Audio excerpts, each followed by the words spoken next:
ओडिशा राज्य अवसर प्राप्त कर्मचारी महासंघर आह्वान क्रमे शुक्रवार दिन केलुआ स्थित प्रधान समाज कार्यालय ठारे पात्रपुर ब्लॉक अवसर प्राप्त कर्मचारी संघ गठित हो जाइछि। उक्त कार्यक्रम राज्य अवसर प्राप्त कर्मचारी संघ जिला सभापति टी मोहन राव जोग देथिबा बेले जिला सभापति तत्वावधान में पात्रपुर ब्लॉक पक्षरु नूतन भावे संघ गठित करी कर्मकर्ता चयन करा जायथिला। प्रत्येक डिस्ट्रिक्ट अंडर रे जेतिकी लेखा ब्लॉक अच्छी सबू ब्लॉक रे मध्य फेडरेशन रो गोटे गोटे शाखा करिया पे ठीक कराई। तद अनुसार विभिन्न ब्लॉक रे आमे 25/11 ठारू 30/11 जाए गोटे 6 दिन व्यापी गंजाम जिलार 22टी ब्लॉक रे बुली वीडियो मानक जरिया रे दाबी पत्र दिया जायतिला। तद अनुसार पात्रपुर ब्लॉक रे मध्य पात्र ब्लॉक रो जो कर्मचारी माने हमर सभापति उपसभापति समस्त अछंती तांको जरिया रे मध्य हमर मेमोरेंडम मुख्यमंत्री को पठाबे वीडियो को दिया जायतिला।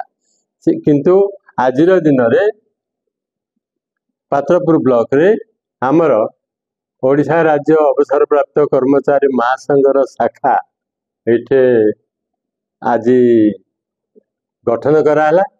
से सभापति उपसभापति सेक्रेटरी असिस्टेंट सेक्रेटरी कैशियर पदर मध्य समस्त को निर्वाचित कराला।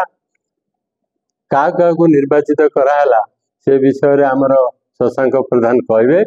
आमर यही संघ गठन करिवार मूल कारण है जे कर्मचारी मानकर जो दाबी दुबा रही सरकार ताको भ्रूक्षेप करना से दाबी को आमको पाया हेले ब्लॉक लेवल प्रत्येक ब्लॉक लेवल रे गोटे गोटे यूनिट करने दरकार होची।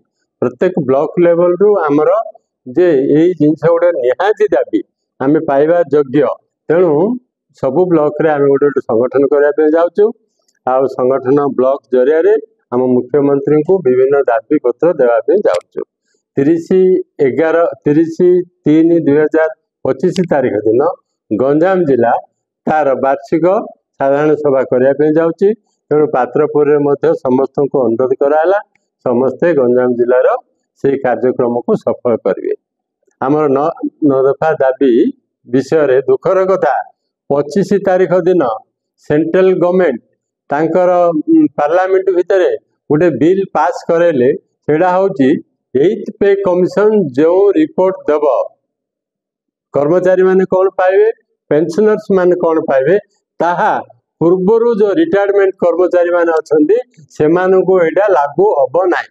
सरकार चाहूचंती आम भितरे 2 भाग करिया पे 8th पे कमिशन बसिले से जार दब तार रिपोर्टटा दब ताहा वर्तमान जो माने रिटायर्ड हेबे सेमाने पाइबे किंतु अतीतरु जो माने पेंशन पाउचंती तांको लागू हबो नाही।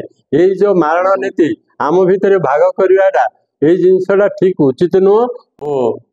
मो ना शशांक कुमार प्रधान राज्य अवसर प्राप्त कर्मचारी महासंघर डाकरा एवं जिला सभापति डाकरा जिला सभापति आम गहन अच्छा डी मोहन राव सर डाकरा आज आम पात्रपुर ब्लॉक रे आम पात्रपुर शाखार कर्मकर्ता चयन है।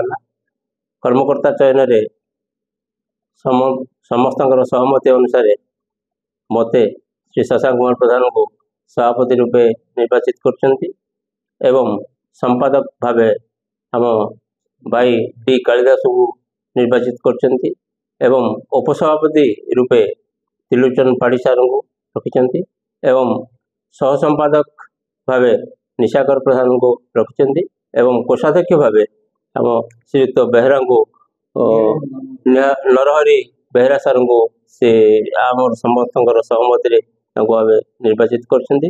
आ निश्चित भाव एटा गोटे गुरु दायित्व समस्त दायित्व है। निश्चित भाव आम ब्लॉक रे जो अवसर प्राप्त कर्मचारी बंधु भाई भौणी मान रही से आगामी दिन में आम संगठित करी आम जिला एवं राज्यर संगठन को मजबूत करने आज आम कठोर निष्पत्ति नहीं शपथ ग्रहण कर।